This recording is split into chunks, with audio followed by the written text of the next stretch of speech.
Queria dizer que também entre nós, além da Nasci, que me acompanha nesse evento aqui, também o Casseb, o Casseb é um companheiro nosso de muita luta, de muito compromisso com a comunidade, com o interesse público, o Ângelo, que acompanha o Casseb, e o Casseb é um dos nossos candidatos a vereadores.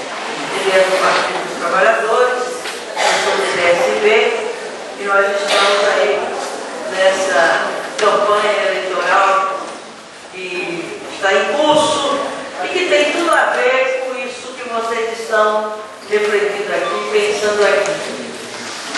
Então foi interessante esse momento que vivemos juntos, trabalhando a subjetividade, a afetividade, o sentido do comunitário, do coletivo, e isso nos dá agora uma melhor condição para a gente refletir também sobre uma dimensão coletiva da vida, mas com uma expressão mais complexa e mais dura, mais difícil, e que não foi dito em nenhum momento das falas aqui, nem na apreciação do texto muito bonito e muito moderno do ponto de vista da concepção da vida em sociedade, mas faltou a explicitação, embora estivesse implícita, né, uma palavra, um termo, que se a gente não tiver esse termo e essa palavra conscientemente, a gente pode não atingir aqueles objetivos e aquelas concepções que foram colocadas aqui no início, depois dessa convivência, que é que na vida em comunidade, nas relações interpessoais, nas relações familiares, nas relações no ambiente de trabalho, nas relações numa comunidade religiosa, nas relações na sociedade mais geral, tem um elemento, nem sempre explicitado, nem sempre consciente, que é a questão do poder. Tem uma dimensão, a gente quer construir uma nova sociedade, um novo mundo, uma nova relação, uma nova economia, uma nova cultura, tem que pensar também numa nova política e, consequentemente, numa nova forma de exercer o poder, de conquistar e exercer o poder. Se não se tiver isso conscientemente, a gente é levado por quem tem poder. É o poder que o texto falava, na reforma. Eu tenho alguns questionamentos ao texto, mas não é o caso aqui. Fala em reforma e fala em transformação.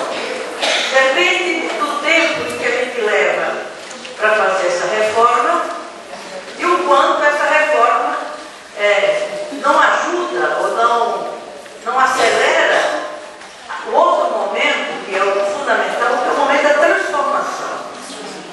Eu tenho um pouco de divergência nessa concepção, mas eu precisaria de mais tempo para refletir o texto. Mas eu tenho um pouco de dificuldade de pensar a reforma separada da transformação. Acho que tudo é transformação, mesmo se a gente inicia com algumas reformas. Se a gente não tiver transformação como ponto de partida, a gente pode transformar a reforma em algo que preserva o que está dado. A transformação muda o que está dado. Mas isso é um outro questionamento, uma outra reflexão que eu gostaria depois eu mesmo fazer com base nesse texto, que é muito interessante, mas fala com uma dose maior, a meu ver, do sentido revolucionário da vida, no sentido revolucionário do mundo, no sentido revolucionário da sociedade, das transformações sem as quais a gente não garante o bem viver, a gente não garante a igualdade, a gente não garante a justiça, a gente não garante a cidadania. Mas isso é um outro capítulo que certamente a Escola da Cidadania vai ter a oportunidade de abordar. E a meu ver, o texto estimula, mas ele fica num patamar que a gente precisa extrapolar, sem o que a gente pode estar administrando o capitalismo, estar administrando os vícios, os defeitos e as imperfeições do capitalismo E isso atrasa ou até mesmo impede o sentido de transformação do mundo numa outra perspectiva, numa outra relação.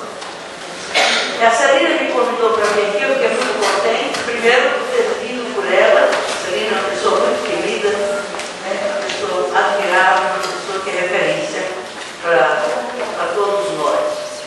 E por vir me encontrar aqui com vocês, nessa comunidade tão querida, tão avançada, que nos leva a nos transformar. Essa comunidade aqui do Parque Jaime, da Celina, de muitos que estão nessa comunidade, é uma comunidade que nos empurra, né, para um sonho, para uma utopia conjunta, coletiva, e ela é profundamente revolucionária. Ela não é só reformadora, ela é revolucionária. Então, via essa comunidade, me encontrar aqui com vocês, né, esse momento de encontro, né, humano, afetivo e político é alguma coisa que me interessa muito, porque isso me move, isso me energiza, isso me dá cada vez mais ânimo para cumprir a minha missão nessa terra, junto com vocês e junto muito com a gente, que convive com a gente. A Celina então me propôs falar sobre democracia participativa, fazer o link do tema com a conjuntura, que é a conjuntura eleitoral, que é a disputa de votos e, consequentemente, a disputa pelo poder. Às vezes a gente tem dificuldade de tratar da questão do poder como se o poder fosse coisa ruim. O que é ruim é o que a gente faz com o poder, dependendo do que a gente faça com ele. Se a gente faz o poder usando esse poder a nosso favor, em nosso benefício, né, egoisticamente, os nossos amigos, as nossas amigas, nos mais próximos, o poder é ruim. Né? Agora, se a gente transforma, usa o poder no interesse da coletividade, no interesse comum, no interesse público, aí o poder não é só bom, mas o poder é necessário. E às vezes a gente se dispensa de disputar o poder e acha que poder é ruim, poder corrompe. Quantas vezes a gente ouve falar que o poder corrompe? Não, o poder não corrompe. O que corrompe é uma cultura que existe na sociedade, né, de desrespeito ao interesse público, ao interesse comum, e de um grau de egoísmo, de competitividade, e que é estimulado pelo sistema de sociedade que a gente tem, o modelo de Estado que a gente tem, o estilo de governo que a gente tem. E aí sim, o poder se transforma em algo tão cobiçado por cada um, por grupos de pessoas, no sentido de que esse poder ele é tão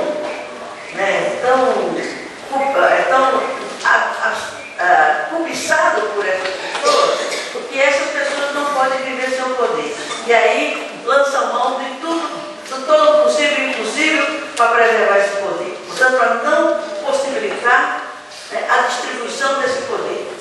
E sequer, né, ter consciência de onde vem esse poder. Né? E a quem ele deve dispor, ela deve dispor desse poder. E aí é que o poder faz mal. O poder corrompe, o poder divide, o poder, né, comete injustiças. Né?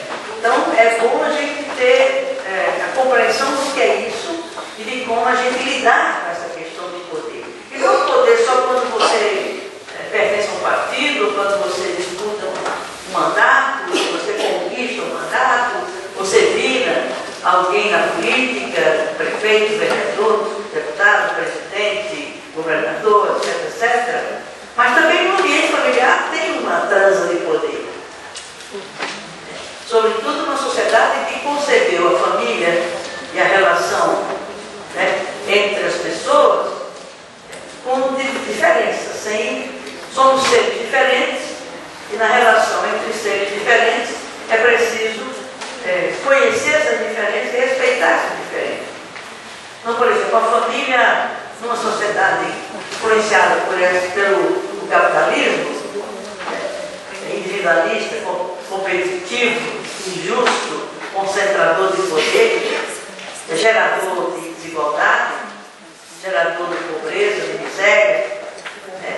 de desrespeito à dignidade humana, também isso se reflete na família. A relação marido e mulher, a relação pai e filho, a relação entre irmãos, irmão homem e irmã mulher. Então, no ambiente familiar, que é o ambiente mais íntimo da vida do ser humano, se a gente não tiver cuidado e consciência, existe uma transa de poder naquele ambiente e que é opressor, o poder que oprime. Por exemplo, quando a divisão das tarefas domésticas, das tarefas da família, estabelece uma diferença muito rígida entre as funções do homem e as funções da mulher. Isso passa por aí, por essa divisão das funções e dos papéis que a sociedade atribui ao homem e à mulher na família, uma condição de dominação, de opressão, de exploração. Por exemplo, o marido e mulher trabalham fora. E quando chega em casa, ele vai tomar um banho, com o seu chinelo, vestir o seu short, a sua bermuda, e vai para o barzinho, conversar com os amigos, discutir futebol, tomar uma bebidinha, ou então vai para frente da televisão, assistir o futebol, assistir a novela. Enquanto isso, a companheira, a mulher, vai para a cozinha fazer o jantar e vai preparar o dia seguinte, que tem que levar as crianças para a creche, para a escola, arrumar as coisas. Ela trabalhou fora, chega em casa, tem que trabalhar para que as coisas aconteçam tudo na hora e do jeito que o marido espera, existe. E ele nunca nota esse a mais que sobrecarrega a companheira, a mulher. E quando ela não faz do jeito que ele espera que seja feito, ele reclama. Ele reclama e muitas vezes ele fala de desequilíbrio, de disputa e até mesmo de violência. A tragédia da violência contra a mulher, a violência doméstica, que é a expressão de uma dominação do homem sobre a mulher. E, portanto, é o poder masculino contra o poder feminino. É uma relação de poder na indústria, na fábrica, no emprego. É o patrão, o supervisor, o imediato, que trata mal o operário, e humilha o operário, humilha a trabalhadora doméstica, a dona de casa que humilha a trabalhadora doméstica. E a pessoa, quando sofre uma humilhação, ela reage, não tem como, ela reage para dentro dela mesma, e quando não consegue, ela explode no menos poderoso do que ele, e fica nesse menos poderoso. Isso é uma transa de poder, isso é uma relação de poder está colocada. Isso, se a gente tivesse tempo, a gente estaria multiplicando os casos, exemplos de dominação na sociedade, nas relações humanas, fruto da forma de como se exerce o poder. E se esse poder é expresso nos espaços públicos de poder, nos espaços de governo, no exercício da política vem de polis, cidade. Cidade reforça a ideia de cidadão, cidadania. As palavras, elas têm um significado que às vezes a gente não se dá conta dele. E aí, e por que eu estou falando isso? Não estou fugindo do tema, não. Eu estou dentro do tema. Você me pediu para falar sobre a democracia participativa. Nós temos o Estado brasileiro, ele é estruturado, ele é organizado, ele é concebido e ele funciona de acordo com alguns pressupostos, algumas ideias, alguns conceitos, alguns modelos.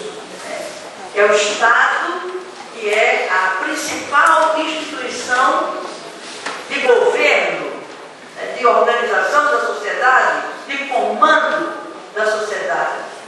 Esse Estado expressa o tipo de modelo de economia que existe nesse Estado, nessa sociedade, o quanto o poder econômico está concentrado ou dividido nessa sociedade, como essa sociedade se organiza também depende de quanto cada um detém desse poder econômico, e quem tem poder econômico conquista e concentra o poder político, e o poder político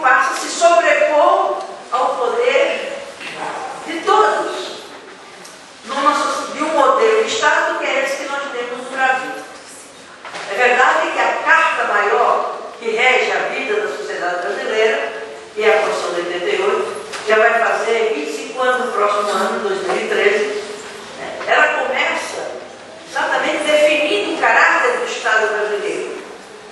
E diz que o Estado brasileiro é um Estado democrático, é uma república, uma república federativa, transformada de poderes distribuídos entre os Estados, é um Estado democrático, de direito, numa república federativa, a República Federativa do Brasil. É esse o modelo conceitual e real de como se organiza o poder central do Brasil, que é o Estado brasileiro. E tem uma carta, e tem um estatuto, tem uma lei maior que define os vários sentidos e aspectos do Estado com esse caráter. Um Estado republicano, democrático e federativo, dividido em federações, em Estados que têm uma relativa autonomia entre os Estados e a União, além da outra esfera, um Estado com 3 esferas: município, Estado e União. Agora, o que define esse Estado e essa sociedade é a sua organização federativa, ou seja, cada Estado tendo sua própria Constituição, mas orientada pela Constituição Federal. Cada município tem sua lei orgânica, que é orientado pela Federação, pela Constituição Federal e pelas Constituições estaduais, que é a lei orgânica dos municípios. Isso define a estrutura de organização política da sociedade brasileira, que é o Estado federativo, de uma república federativa e o Estado democrático de direito. O Estado democrático de direito. E ele tem, no primeiro artigo da Constituição Federal, não sei se todo mundo já leu a Constituição. Levanta o braço quem já leu a Constituição. Toda, ela toda.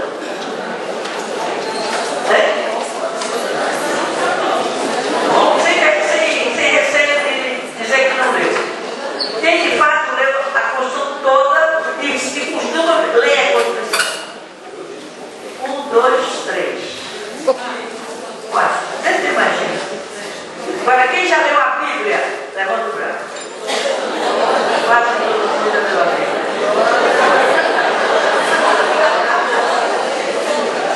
Todo mundo já leu a Bíblia. A Bíblia trata da vida do homem na terra, evidentemente, mas voltada para o propósito, pós-vida na terra. Mas a dureza mesmo, até para preparar o depois, é aqui. É aqui. Se a gente não se acerta aqui, eu acho que lá em cima vai ficar mais complicado. Tá certo? Então, o aqui e agora, ele é definido pelas leis. E a lei maior que define a nossa vida aqui na sociedade, no mundo concreto, real, é a Constituição Federal. E a Constituição Federal de 88, por que a Constituição também de 88?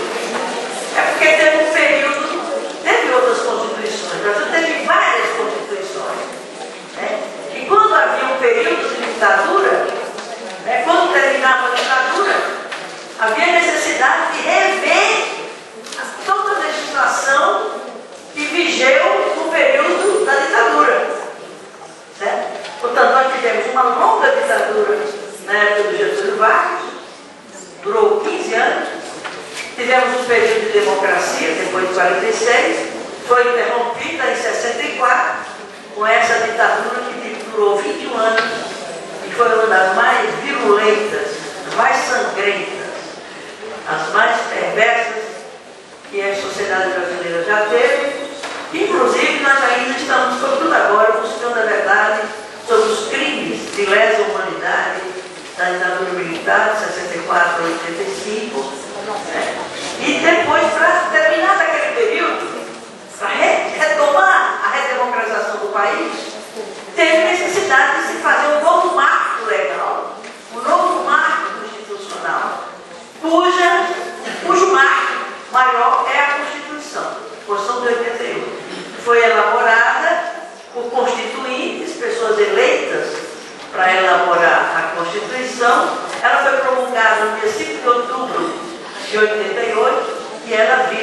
até hoje, porém, quer dizer, é uma Constituição avançada, é uma Constituição moderna, é uma Constituição democrática e fruto de uma sociedade que estava mobilizada pós-ditadura, depois da luta de resistência pela redemocratização do país, uma sociedade mobilizada, participativa, interessada em discutir os destinos, né, do país para as próximas gerações, conseguiu elaborar uma Constituição moderna, avançada e democrática. Muito avançada, inclusive do ponto de vista da concepção da democracia. Que a democracia tem duas dimensões, que é a democracia representativa e a democracia direta, democracia participativa. O artigo 1º da Constituição Federal, no seu parágrafo 1º, diz: todo poder emana do povo, e é em seu nome, portanto, em nome do povo, que esse poder terá que ser exercido através de representantes eleitos diretamente e exercido diretamente através de meios a serem criados por uma legislação específica que defina esses mecanismos de democracia direta, democracia participativa. Portanto, nós não podemos falar de democracia se uma dimensão da democracia faltar. E não é suficiente apenas contar dos textos legais. E a democracia envolve duas dimensões, né? Duas faces.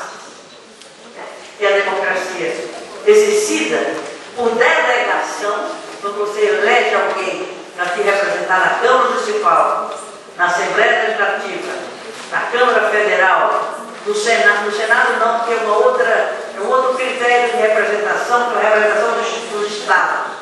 Mas, sobretudo, a Câmara dos Deputados Federais, quando se elege, é uma delegação de poder. A fonte do poder, o soberano, não é? Fala em soberania popular. O soberano é o rei, é o imperador, né? É a figura maior de uma organização social. Numa democracia, o soberano não é o rei, é o cidadão. O cidadão é o soberano, é aquele que é a fonte do poder.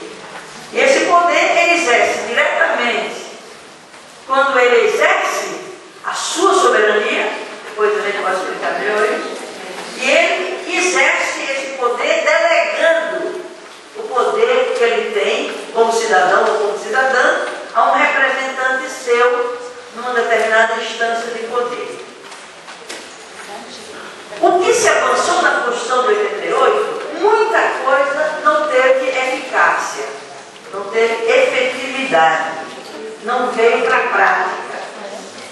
Entre outras coisas, tem um artigo 14 da Constituição, que prevê os mecanismos de democracia direta, de democracia participativa. Tem um capítulo que trata da democracia representativa.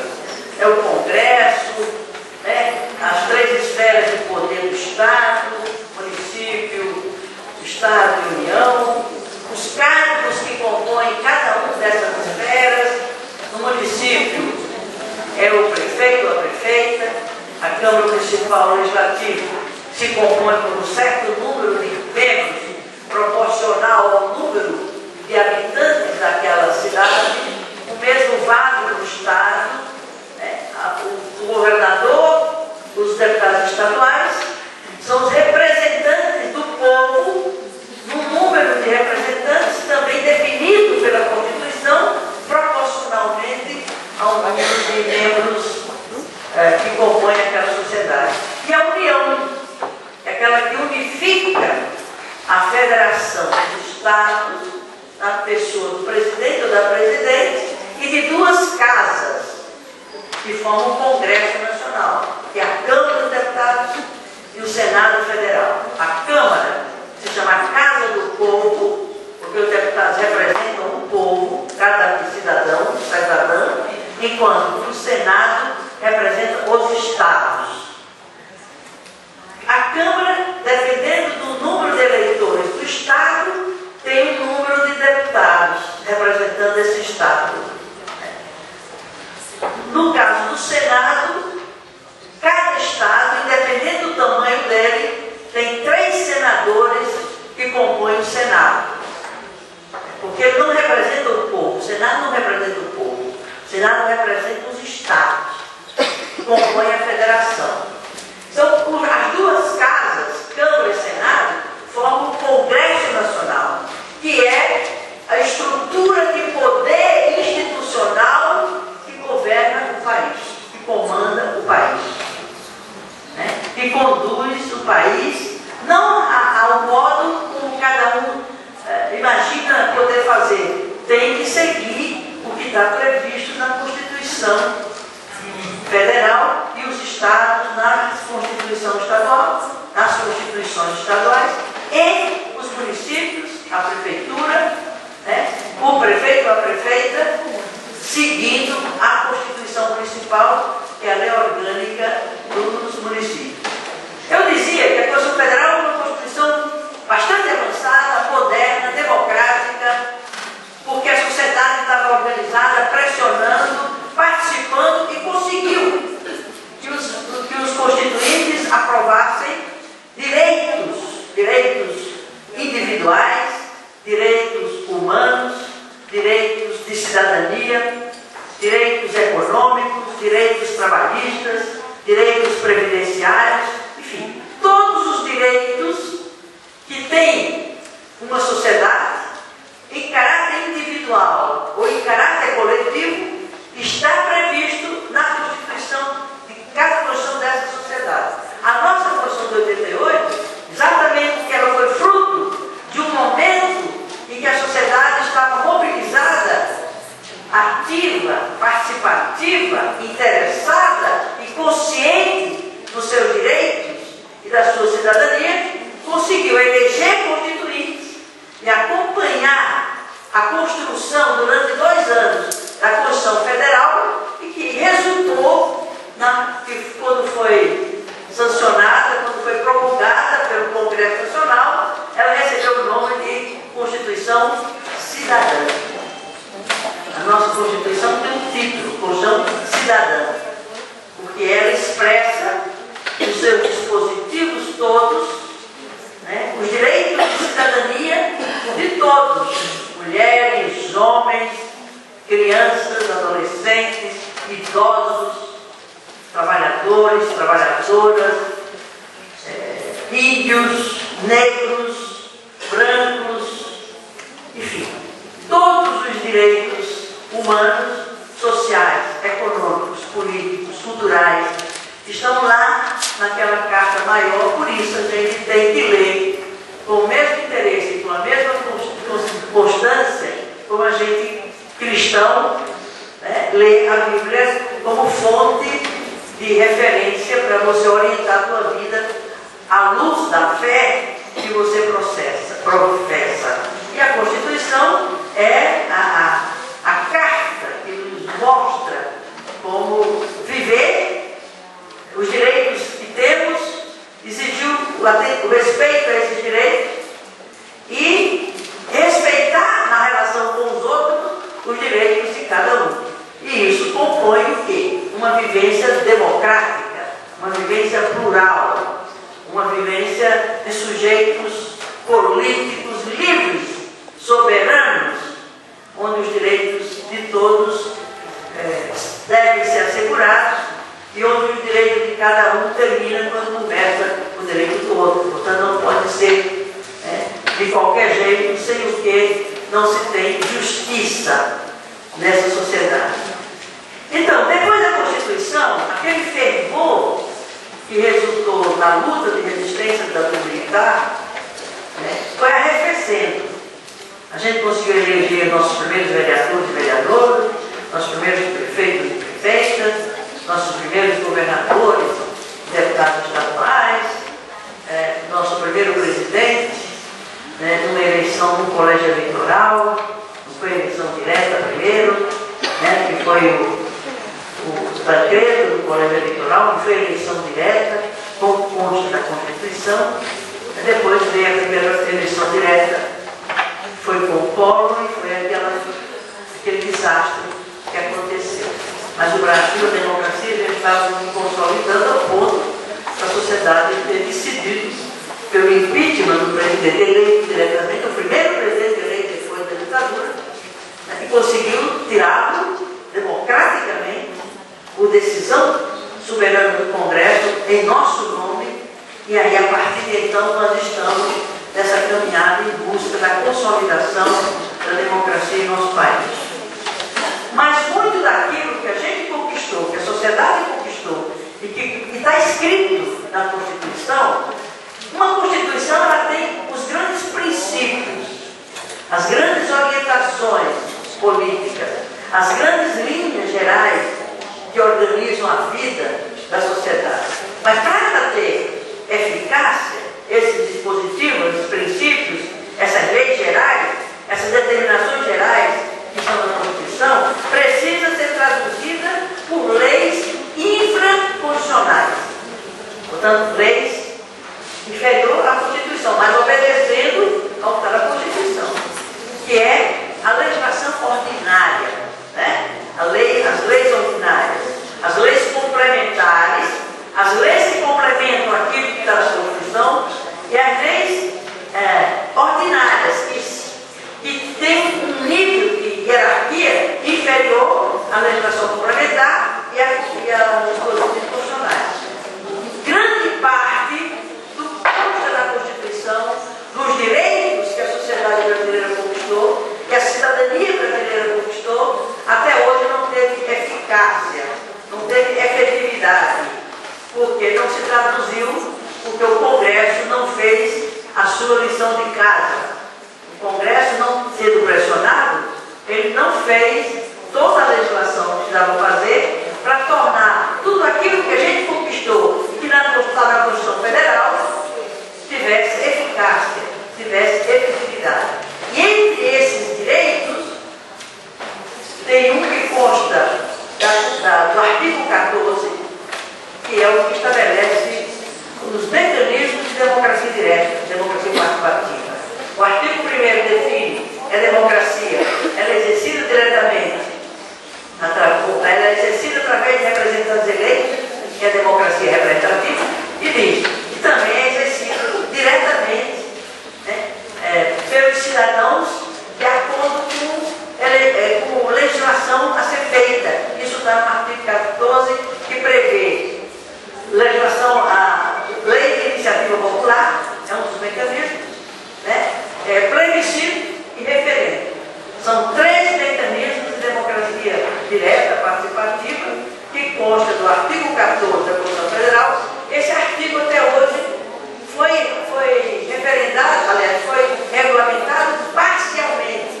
Ele não foi regulamentado em toda a sua dimensão. Tanto é que a CNBB desencadeou uma grande campanha nacional pela regulamentação do artigo 14. Portanto, a nossa democracia ela é manca, ela é incompleta, ela não é exercida nos termos em que consta da Constituição, que é exatamente o não exercício da democracia direta, democracia participativa, que a gente já exerceu muito pouco. Por exemplo, a lei da ficha limpa foi fruto do exercício da democracia direta, né, com a apresentação de um projeto de lei de iniciativa popular, com mais de 13 milhões de assinaturas, e que pressionou e conseguiu aprovar uma lei que vai está começando a vingar, a ser aplicada nessa eleição. E na anterior disseram que não, porque tem o princípio da anualidade,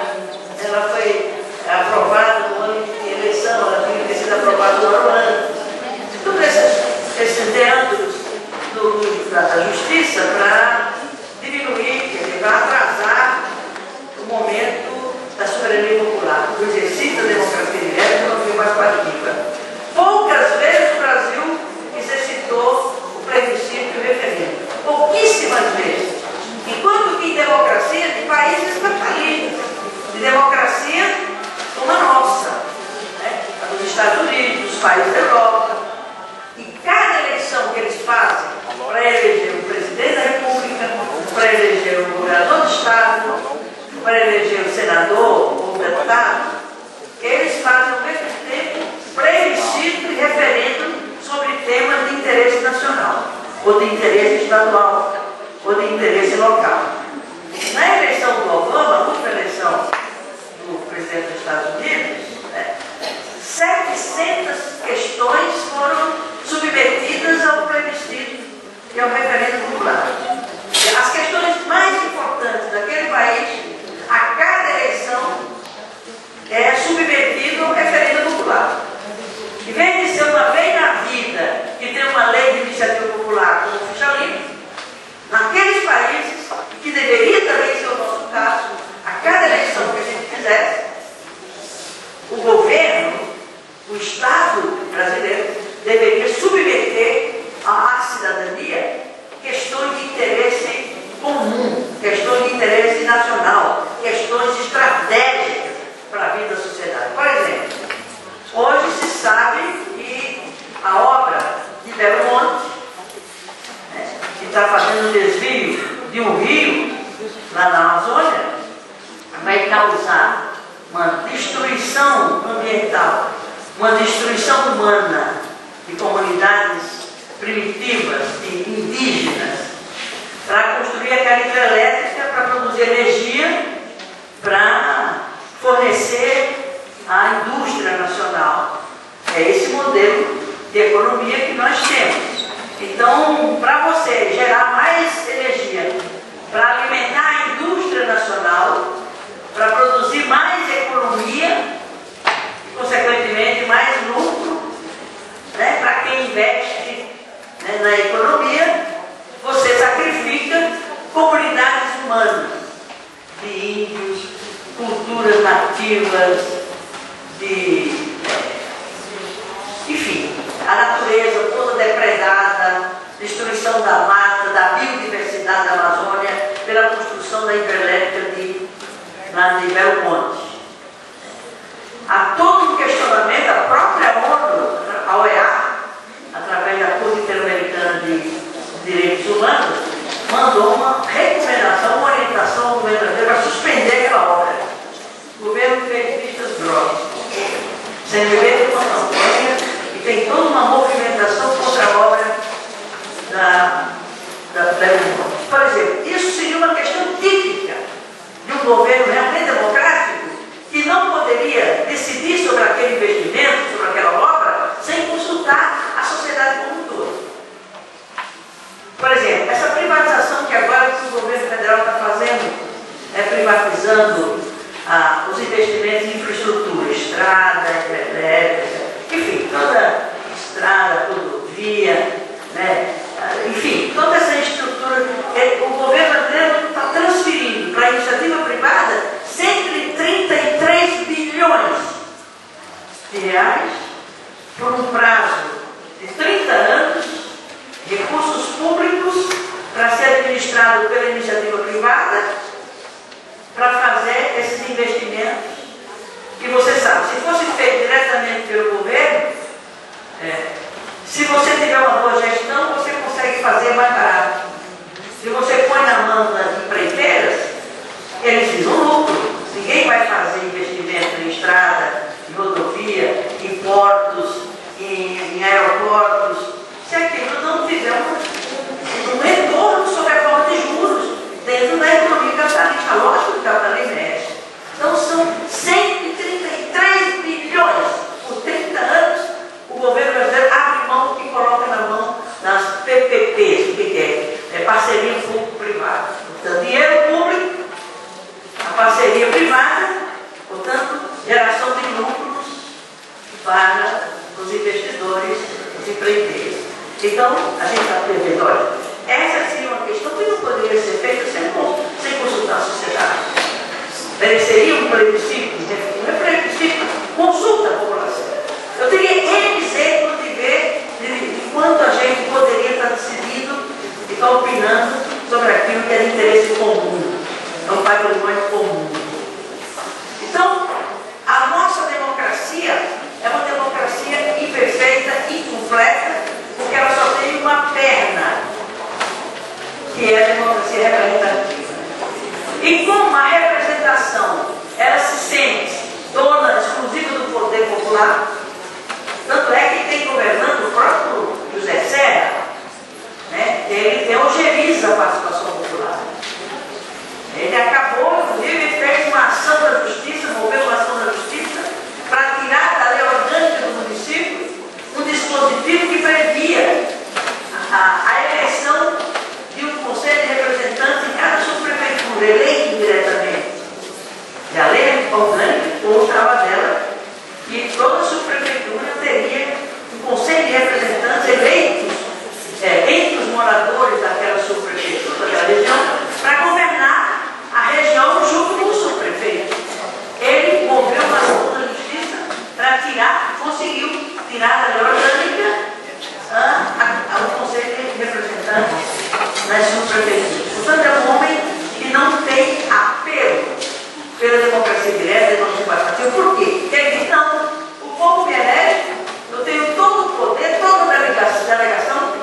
político, eleitoral, partidário, é que a gente corrigiria essas distorções todas que ocorrem na política brasileira.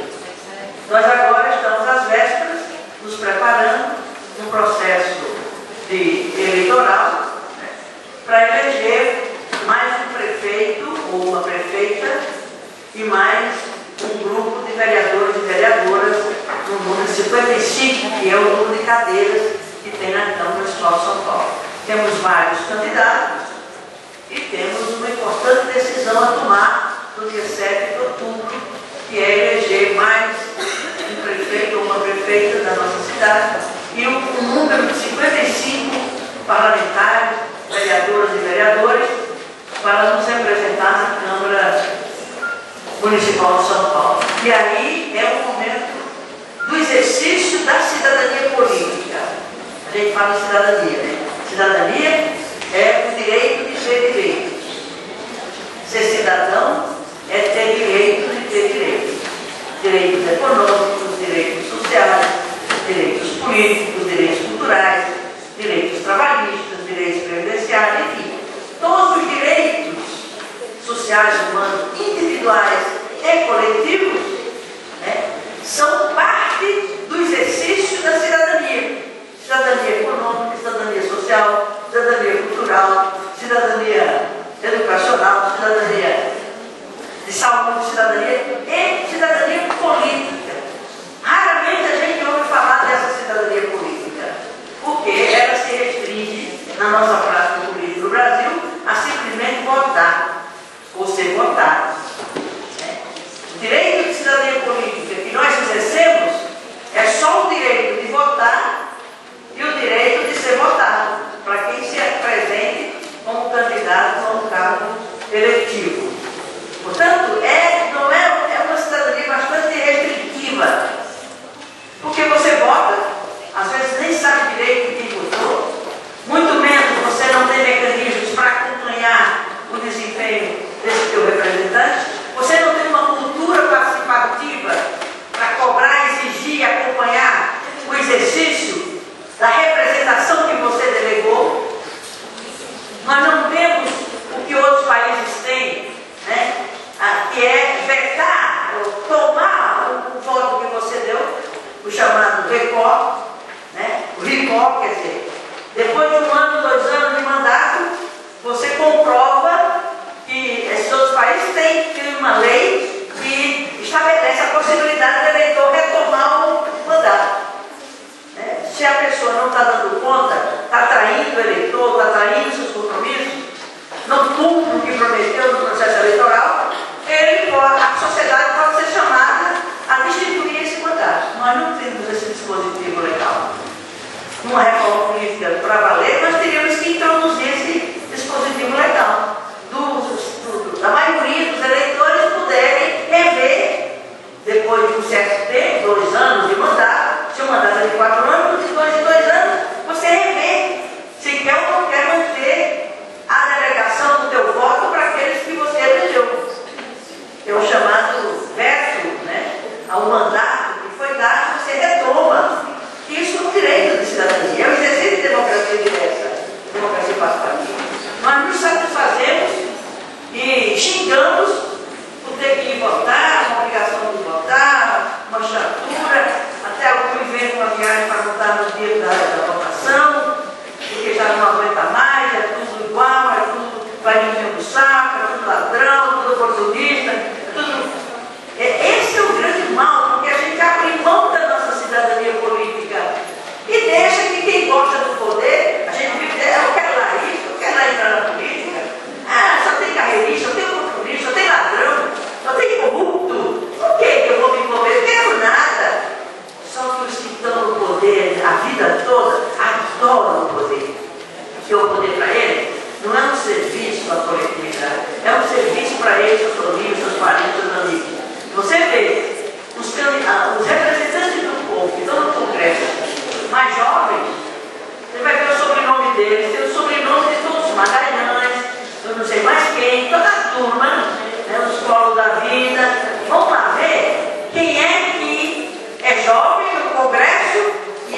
necessidade de fazer uma reforma política. É a maioria dos parlamentares não quer reforma nenhuma, que a reforma para eles é ver o que é melhor para eles voltarem para casa de forma mais fácil.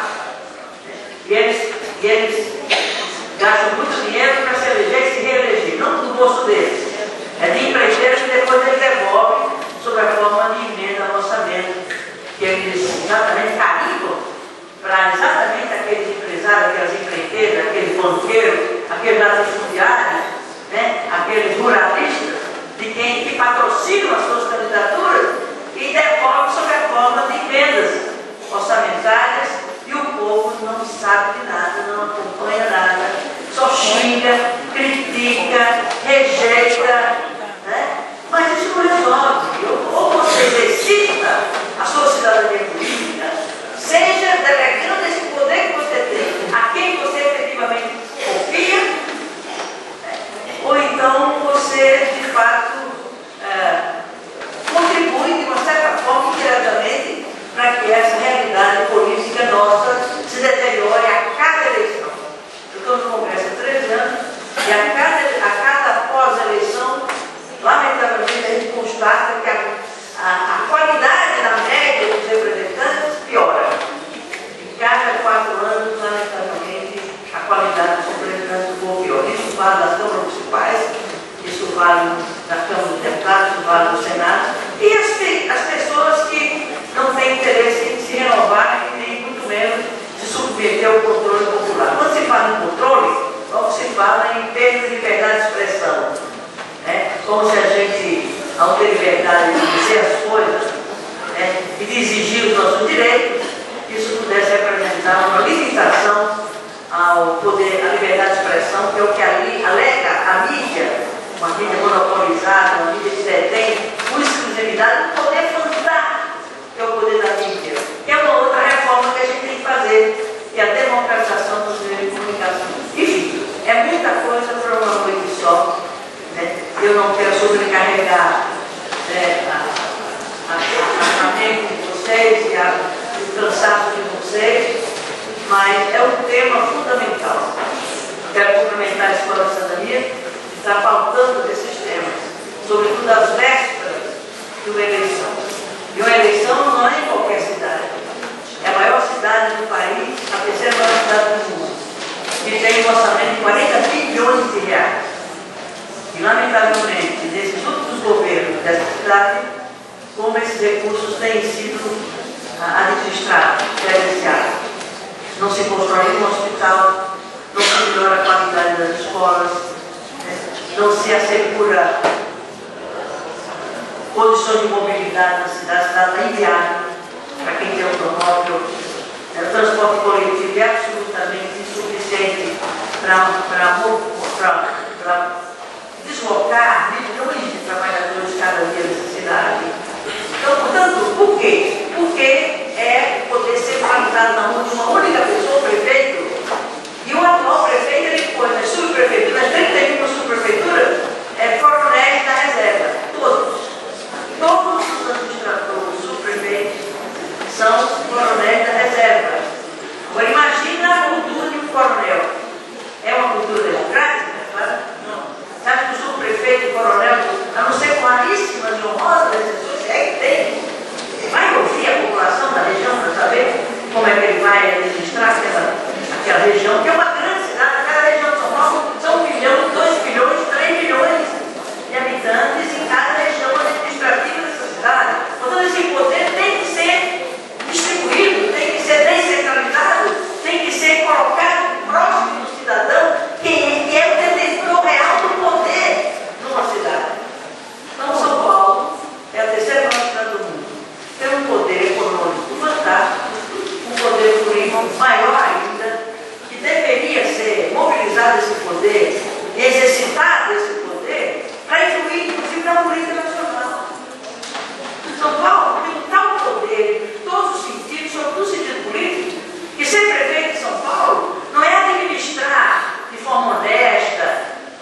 mais próximos dele, e a gente sabe o que corre por baixo do pano numa cidade que tem um orçamento de 40 bilhões de reais e com uma dívida social que cresce todo dia, e onde a desigualdade, a pobreza, a violência, a criminalidade, o desrespeito à cidadania se dá sob as mais variadas formas, e isso tudo tem a ver com a decisão que a gente vai tomar no dia 7 de outubro.